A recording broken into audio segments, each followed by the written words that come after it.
अब हर दुकान में दारू मिलेगा, दवा नहीं मिलेगा लेकिन दारू जरूर मिलेगा। अब महिलाओं को बिक्री में उस पर इन्वॉल्व किया जाएगा, माने बहू बेटी का इज्जत नीलाम कर दे रहा है ये राज्य सरकार। छूट के बुनियाद पर सरकार चल रही है। यहाँ पर जनता की दुख दर्द से कोई मतलब नहीं है, नौजवान की बेरोजगारी से कोई मतलब नहीं है। यहाँ पर राज्य में कैसे खुशहाली हो इसके लिए कोई दूरदृष्टि नहीं है ये राज्य सरकार की। हेमंत सरकार बिल्कुल ही फेल है कि कोई भविष्य की दृष्टि नहीं है। ये केवल यही है किसी प्रकार से हम जनता को बेवकूफ बना करके, जनता को मूर्ख बना करके हम सत्ता में बने रहे। नमस्कार, आप देख रहे हैं मशाल न्यूज। मैं हूं आपके साथ प्रेम श्रीवास्तव। झारखंड में हो रहे तमाम योजनाओं में फर्जीवाड़े को लेकर राज्य की जो विपक्ष की सरकार है वो सरकार के ऊपर हमलावर है। इस वक्त हमारे साथ पूर्व सीएम मधु कोड़ा जी हैं, तो चलिए सीधे इनसे जुड़ते हैं। सरकार कैसी चल रही है आपके अनुसार? देखिए, सरकार यहाँ केवल झूठ के बुनियाद पर सरकार चल रही है। यहाँ पर जनता की दुख दर्द से कोई मतलब नहीं है, नौजवान की बेरोजगारी से कोई मतलब नहीं है। यहाँ पर राज्य में कैसे खुशहाली हो इसके लिए कोई दूरदृष्टि नहीं है ये राज्य सरकार की। हेमंत सरकार बिल्कुल ही फेल है, हर मोर्चे पर फेल है। नियुक्ति ले 1.5 लाख से भी ज्यादा नियुक्ति आज यहाँ पर राज्य के अंदर में रिक्त पड़ा हुआ है, उसमें नियुक्ति नहीं कर पा रहा है। जहां पर राज्य में राजस्व आएगा, बालू का ठेका नहीं कर पा रहा है। माइंस मिनरल्स है उसका बंद, जो उसको नहीं खुलवा पा रहा है, तो फिर रोजगार कहां से आएगा? इसलिए मैं कह रहा हूं कि हेमंत सरकार का जो है इनकी कोई भविष्य की दृष्टि नहीं है। ये केवल यही है किसी प्रकार से हम जनता को बेवकूफ बना करके, जनता को मूर्ख बना करके हम सत्ता में बने रहे। जनता एक बार किसी तरह चूक गया, दोबारा चूकने वाला नहीं है। इस बार जनता समझ रही है कि हेमंत सरकार केवल झूठी ढकोसला दे करके यहाँ पर राज कर रही है, लोगों का वोट ले रहा है। अब देखे होंगे यहाँ पर नौजवान लोग आज सड़क पर आंदोलन करने के लिए मजबूर है। आज यहाँ पर सभी जगह में आबकारी नीति ला दिया है। अब हर दुकान में दारू मिलेगा, दवा नहीं मिलेगा लेकिन दारू जरूर मिलेगा। अब महिलाओं को बिक्री में उस पर इन्वॉल्व किया जाएगा, माने बहू बेटी का इज्जत नीलाम कर दे रहा है ये राज्य सरकार। समाज को बर्बाद कर रहा है राज्य शराब नीति, और हर साल बदलने की क्या जरूरत है? शराब नीति आप हर साल बदलने की क्या जरूरत है? 6-7 साल से हेमंत सरकार है, तो भाई हर साल क्यों से शराब नीति बनाई? इसका पूछे एक ही है कि उसके चाहते को ठेका कैसे दिया जाए, कैसे हमारा कि लोग को वहां ठेका में हम वहां पर दिला पाए या ले सकता है, ये नीति पर राज्य सरकार चल रही है। बिल्कुल ही अभी जयमेम का सरकार, जो गठबंधन की सरकार है कांग्रेस का साथ में, इन लोगों ने केवल ठेका पत्री में अपना कब्जा जमा के रखा हुआ है, दूसरी यार कोई यहाँ पर काम नहीं हो रहा है। जहां पर देखिएगा अभी ठेका में जाइए, सब एस्टीमेट घोटाला हो रहा है। जो काम होना चाहिए 1 लाख रुपया में 10 लाख में काम हो रहा है। उस एस्टीमेट को देखने के लिए कोई यहाँ पर सिस्टम नहीं है, लिपापोती कर दिया जाता है। तो इस प्रकार से आज यहाँ पर एस्टीमेट घोटाला राज्य में ठेका के माध्यम से हो रहा है।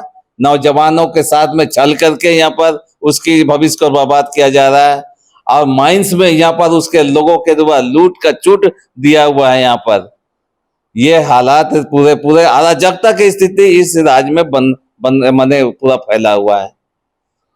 सर, बीते दिनों मुख्यमंत्री हेमंत सोरेन के नेतृत्व में एक जत्था स्पेन के बार्सिलोना गया था निवेश लाने को लिए, लेकिन तमाम आप ही के पार्टी के लोगों ने विरोध किया था कि उद्योग लाने गए हैं, उद्योग मंत्री को ही साथ लेकर नहीं गए। बिल्कुल है। अगर इस बात को अगर किसी ने कहा है कि भाई उद्योग लाने के लिए, पूंजीपतियों को आकर्षित करने के लिए अगर जब विदेश जा रहे हैं, करीब हम समझते हैं करोड़ों रुपया खर्च हुआ उस विदेशी दौरा में, ये पब्लिक का पैसा है, ये जनता का पैसा है। एक लोगों झारखंड में रह रहे एक लोगों का पैसा है। अगर वो पैसा अगर अपव्यय हो जाता है, फिजूल खर्ची हो जाता है, तो ये हमारे समझते राजकोषीय मने में हम एकदम बहुत हम नुकसान कर रहे हैं, हम राज्य के साथ में बहुत धोखा कर रहे हैं। ये होना चाहिए था। अगर वहां पर उद्योग मंत्री को नहीं ले गए तो स्वाभाविक रूप से ये प्रश्न बनता है पब्लिक का, ये लोगों का ये क्वेश्चन करना जायज है।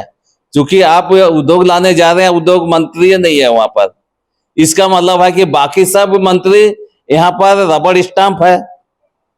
इसका मतलब यही है कि आप जितने भी उसके डायमंड के कैबिनेट में जो मिनिस्टर है सब रबड़ स्टाम्प है, उसको निर्णय लेने का कोई माने क्षमता ही नहीं है। तो ये परिस्थिति बना के रखा है कि अगर वहां पर गए हैं तो कुछ उसका प्रतिफल आना चाहिए और उद्योग आना चाहिए, लेकिन केवल दिखावटी के लिए नहीं। एक भी अभी तक यहाँ पर झारखंड में बड़ा उद्योग नहीं आ पाया आज तक हेमंत सोरेन के इस शासनकाल के अंदर में। उल्टे और गद से बदतर हो गया, इंसुलरीज का हालत खस्ता हाल है। आदित्यपुर इलाके में जाइएगा औद्योगिक क्षेत्र में तो वहां इंसुलरी का हालत खस्ता है। तो इसीलिए हम ये कहना चाहेंगे आपकी चैनल के माध्यम से जनता को कि ये हेमंत सरकार केवल वन मैन आर्मी की तरह चल रहा है। इनको अपना कैबिनेट लोगों के ऊपर भरोसा नहीं है, अपना कैबिनेट के कलीग पर भरोसा नहीं है, जो अकेले विदेश जाकर के वहां पे घूम करके लाखों करोड़ों रुपया खर्च करके वापस आए हैं। ये वास्तव में राज्य का कोष का अपव्यय है, फिजूल खर्ची है। सर, बीते दिनों एक घटना सामने आई है बोकारो से, जहां एक मुस्लिम व्यक्ति की पीट कर हत्या कर दी गई है। इसे मॉब लिंचिंग करार दिया जा रहा है सत्ता पक्ष के द्वारा। तर्क ये था कि उसने मतलब कि एक आदिवासी महिला के साथ छेड़खानी। नहीं, हमेशा से यही होता रहा है कि हेमंत सरकार जो है बिल्कुल तुष्टीकरण के नीति पर चल रहा है। पाकुड़ में जो हुआ घटना, वहां पर आदिवासी को जमीन ले लिया, तो हेमंत सरकार एक भी स्टेटमेंट नहीं दिया कि वहां का जो आदिवासी का जमीन चला गया, उस जमीन की जो भुक्तभोगी है उसको हम लोग रक्षा करें, उसको न्याय दिलाएं, ये कभी नहीं कहा। उसी प्रकार से आप जब देख रहे हैं ये किनको चाहिए, केवल मुस्लिम का वोट चाहिए। इन लोगों ने कुछ मुस्लिम का वोट चाहिए, वोट की राजनीति के ये वजह से ये वोट बैंक की तरह उन लोग को इस्तेमाल करना चाहता है। इसीलिए एक विशेष समुदाय के लोगों के प्रति नरम रुख अपनाते हुए उसको किसी भी एन कैन प्रकार उसको बचाना मात्र उद्देश्य है, ताकि उसका वोट बैंक इधर उधर ना हो। ये उसका उद्देश्य के साथ में करता है। नहीं तो महिला सभी सम्मानित हैं, कोई भी रहे, किसी भी जाति के हो, किसी भी धर्म के लोग हो, महिला का सम्मान सबसे पहले होनी चाहिए। लेकिन राज्य सरकार, हेमंत की सरकार खिलाफ वोट की राजनीति की वजह से तुष्टीकरण कर रहा है और उस न्याय जो महिलाएं हैं उसको न्याय नहीं दिला करके वे उनको और भी मानसिक रूप से प्रताड़ना कर रहे हैं और उसको मदद नहीं कर रहे हैं। मैया सम्मान योजना में लगातार फर्जीवाड़े सामने आ रहे हैं। बीते दिनों मुख्यमंत्री जो हैं, पूर्व मुख्यमंत्री चंपई सोरेन ने भी सवाल खड़े किए थे कि इसका जो फायदा है बांग्लादेशी और रोहिंग्या घुसपैठियों को मिल रहा है, यहाँ की आदिवासी मूल निवासियों को नहीं मिल रहा। इसीलिए कह रहे हैं कि इस प्रकार से महिला सम्मान योजना, महिलाओं को राशि मिल रहा है, ठीक है, मिलनी भी चाहिए, लेकिन उस आड़ में जो बांग्लादेशी को मिल रही है, बांग्लादेशी को मिलना सबसे ज्यादा आपत्तिजनक है। और उसका कोई भी स्क्रीनिंग नहीं हो रहा है, उसकी कोई जांच नहीं हो रही है। जांच भी हो भी रहे तो उसका लिफापोती कर दिया जा रहा है। राज्य सरकार तो यह भी कह दिया कि कोई बांग्लादेशी नहीं है। डेमोग्राफी चेंज हुई है। डेमोग्राफी निश्चित रूप से चेंज हुआ है। डेमोग्राफी चेंज होने का एक मात्र कारण है प्रमुख रूप से, वो है वहां पर बांग्लादेशी का घुसपैठियों की वजह से वहां डेमोग्राफी चेंज हो रहा है। आज जाइएगा वहां पर, आज लोग अपना जमीन से लोग पलायन कर रहे हैं, वहां के आदिवासी लोग, हमारे दुमका के क्षेत्र के लोग पलायन कर रहा है। तो भाई वो लोग कहाँ जा रहा है? ऐसा कौन सा तरीका है कि वहां पर आज वहां आदिवासियों का जो है संख्या कम होते जा रही है? क्या वजह है?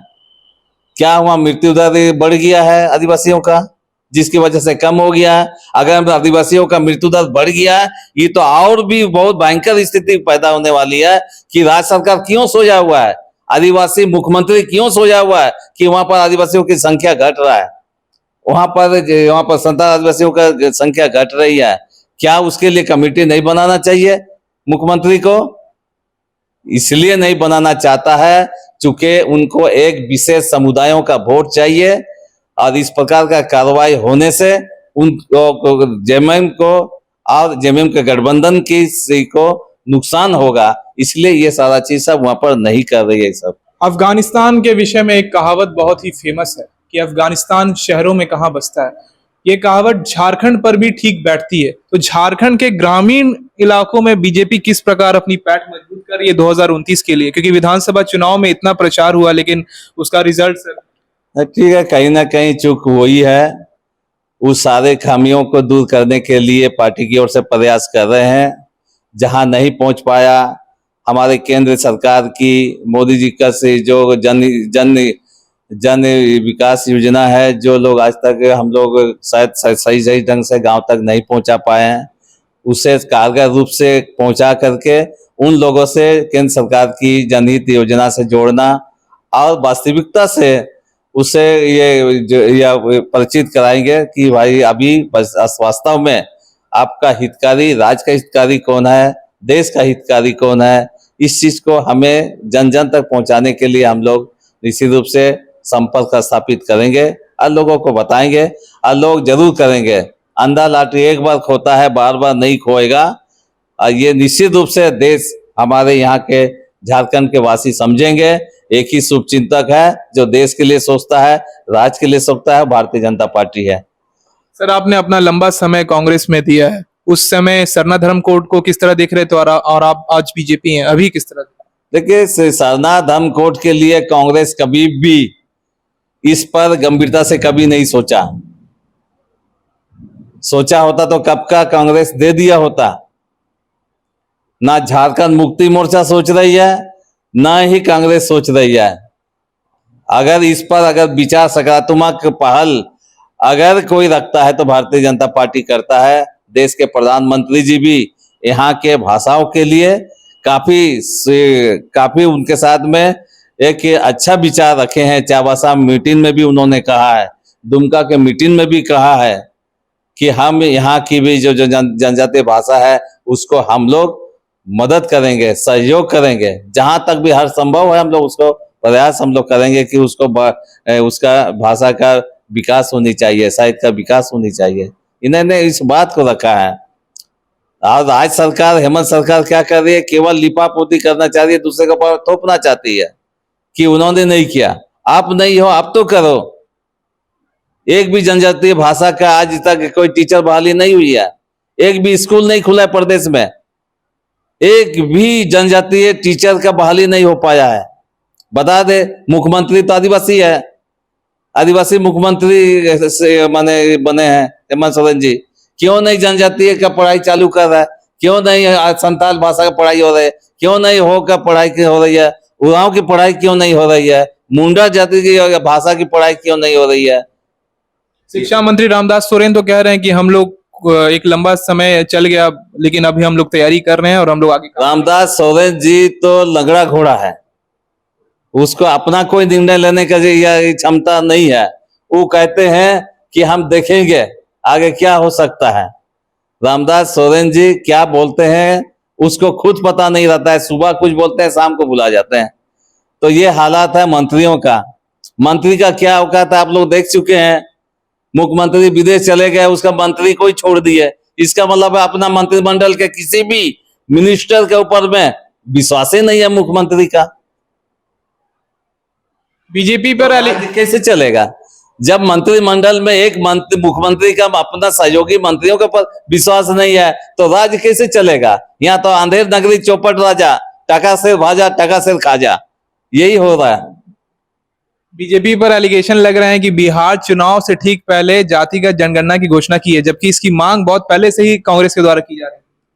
देखिए, कांग्रेस केवल बोलते रही है, ये लोग ये मुद्दा केवल उछालने के लिए है, समाधान की दिशा पर नहीं है। यही बात है तो भाई आपने भी तो 20 साल 25 साल सरकार में रहे, आज गठबंधन की सरकार में भी रहे, क्यों नहीं कर दिया जाति की मतगणना? ये बात बिल्कुल गलत है कि कांग्रेस ने जाति गणना का बात को उछाला, इसमें ईमानदारी की कमी था। अब देश के प्रधानमंत्री आदरणीय मोदी जी इसको गंभीरता से लिया है और उन्होंने कह दिया है कि हम जाति गणना करेंगे, अब पूरा देश में होगा, कोई भी आदमी छूटेगा नहीं, सबकी गणना उसमें होगा। यह देश के प्रधानमंत्री कह रहा है। अलग अलग क्यों नहीं करेंगे? हम एक राज्य में करेंगे, दूसरे राज्य में नहीं करेंगे। प्रधानमंत्री एक वन नेशन बोलते हैं, वन नेशन वन इलेक्शन। हाँ, वन नेशन वन इलेक्शन, इसीलिए उस नीति पर ही करा कि हम एक राज्य में नहीं, हम पूरा देश में कराएंगे। ये प्रधानमंत्री जी का दृष्टिकोण है। ये जितना क्षेत्रीय पार्टी है, इससे देश की भला होने वाला नहीं है। अभी पहलगाम का पहलगाम के संबंध में जो पाकिस्तान में अटैक हुआ, हमारे हेमंत सोरेन का कितना स्टेटमेंट आया? एक भी स्टेटमेंट कि देश के लिए खड़े हो, ऐसा बात नहीं आया। बहुत देरी, बहुत जब जानता जागी, जनता जब आवाज दिया, आह्वान किया, तब मजबूर में हमारे इस हेमंत सोरेन मुख्यमंत्री जी एक जगह पे उस चीज को कहीं पर सहानुभूति पूर्वक उस पर बात को स्टेटमेंट उन्होंने बयानबाजी किया है। ये पहले हो जाना चाहिए कि राज है, राज्य देश के अंदर में है, राज्य देश से बाहर नहीं है। अगर देश सुरक्षित है तो राज्य भी सुरक्षित है, लेकिन उसमें मोरली सपोर्ट करने के लिए राज्य के मुख्यमंत्री हेमंत सोरेन ने ये नहीं कहा कि भाई मोदी जी आप आगे बढ़िए, प्रधानमंत्री जी आप आगे बढ़िए, सेना, अब देश का सेना आगे बढ़िए, हम आपके साथ में हैं हर कदम पर। ये राज्य की ओर से आना चाहिए, जो नहीं हुआ। विदेश में घूम रहे थे, देश में आक्रमण हो गया, देश में अटैक हो गया, विदेश में घूम रहे थे, उनकी क्या हो गई जिम्मेदारी होना चाहिए था। देश के प्रधानमंत्री जब ये पहलगाम जब ये अटैक हुआ, तुरंत वो अपना दौरा छोड़ करके देश आ गए। लेकिन हमारे राज्य के मुख्यमंत्री देश पर, यहाँ पर आज इतनी बड़ा ये हमला हो गया, इतनी नाजुक स्थिति में वो विदेश घूम रहे हैं। ये बड़ी दुर्भाग्य है हमारा इस राज्य के लिए। विपक्ष उल्टा बोल रहा है कि जब हमला हुआ था मोदी जी बिहार चल गए। जब हमला हुआ वो विदेश में था, उसको पता होना चाहिए कि झारखंड मुक्ति मोर्चा को गौवा से अपना दौरा छोड़ के, विदेश से दौरा छोड़ के एयरपोर्ट में मीटिंग किया। देश के प्रधानमंत्री जी ने, मोदी जी ने एयरपोर्ट पर मीटिंग किया। जैसे ही इस देश के धरती पर उन्होंने कदम रखा, पहला मीटिंग उसी एयरपोर्ट में करके वो अपनी तत्परता को दिखाया है। सर, आखिरी सवाल करना चाहूंगा, केंद्र ने निर्देश जारी किया है राज्य को कि स्पेशल टास्क फोर्स गठन करने का, ताकि बांग्लादेशी घुसपैठियों को चयनित कर बाहर भेजा जाए। देखिए, यही हम कहना चाहते हैं श्रीवास्तव जी कि अब दुर्भाग्य है कि राज्य का भी जिम्मेदारी है। यहाँ एक भी राज्य सरकार की ओर से कोई पहल नहीं किया गया। जब कहा गया कि देश की ओर से ये ऐलान कर दिया गया, ये कि हम समझते हैं कि इस के तरफ से कि जितने भी विदेशी नागरिक हैं, पाकिस्तान के खासकर जो विदेशी पाकिस्तान के जो भी हैं यहाँ पर आए हुए हैं, वो लोग वापस चला जाए। राज्य सरकार को भी उसमें निवेदन किया गया था कि आप भी इस पर लग करके वो लोग को भिजवाइए। जो टाइमलाइन दिया गया था उस पर अगर जो स्वयं नहीं जा गया, उन लोग को तुरंत वहां से डिपोर्ट करने के लिए भेजा गया। माफी चाहूंगा सर, अभी ये बांग्लादेशी घुसपैठियों के विषय में मतलब स्पेशल टास्क फोर्स घर, हाँ, ये पहले बोल रहा है, ये तो उससे पहले की बात है, लेकिन नहीं किया। हम यही कह रहे हैं ना, बांग्लादेशी को क्यों कहेगा, उनको वोट चाहिए। जैसे बंगाल में वहां वोटर बन के बैठा हुआ है, वैसे झारखंड में बांग्लादेशी वोटर बन के बैठ गया। उसका राशन कार्ड बन गया, उसका आधार कार्ड बन गया, उसका आवास बन गया। ये भी यहाँ पर अब वो आवास बांग्लादेशी को दिया गया। सारा सुविधा टैक्स देंगे हम लोग, झारखंड के लोग टैक्स देगा, हिंदुस्तान के लोग टैक्स देगा, और फायदा उठाएगा बांग्लादेशी। ये तो होने नहीं दिया जाए। इसलिए भारत सरकार ने कहा कि जितने भी बांग्लादेशी है जो अवैध रूप से बाहर के देश के लोग यहाँ पर घुसपैठ किए हैं, उसको राज्य सरकार भी आइडेंटिफाई करे और वो भी इस पर मदद करे उन लोगों को वापस भेजने के लिए। और ये सब चीज करना चाहिए राज्य के लोगों को। मशाल न्यूज में बातचीत करने के लिए बहुत बहुत धन्यवाद सर। बहुत बहुत धन्यवाद आपको भी। आपके चैनल के माध्यम से फिर से हम दर्शकों को कहेंगे कि इस चीज को, वास्तविकता को समझे। देश अभी इस स्थिति पर नाजुक स्थिति से गुजर रहा है और इसमें सारे लोग एकत्र होकर के विदेशियों का आक्रमण का हम लोग को जवाब देना है, उसका मुंह तोड़ जवाब के लिए तैयार है। तो ये थे हमारे साथ पूर्व सीएम मधु कोड़ा जी। झारखंड के विकास में इनकी एक अहम भूमिका थी। तो इसी के साथ मैं प्रेम श्रीवास्तव लेता हूं आप सबसे विदा। तब तक के लिए रखिए अपना बहुत बहुत ख्याल और अपने सुझाव जो हैं कमेंट बॉक्स में अवश्य दें। और मेरा मोबाइल नंबर 9955234091 है। अपने किसी भी प्रकार के सुझाव के लिए इस पर मैसेज कर सकते हैं। कैमरे के पीछे जसविंदर सिंह।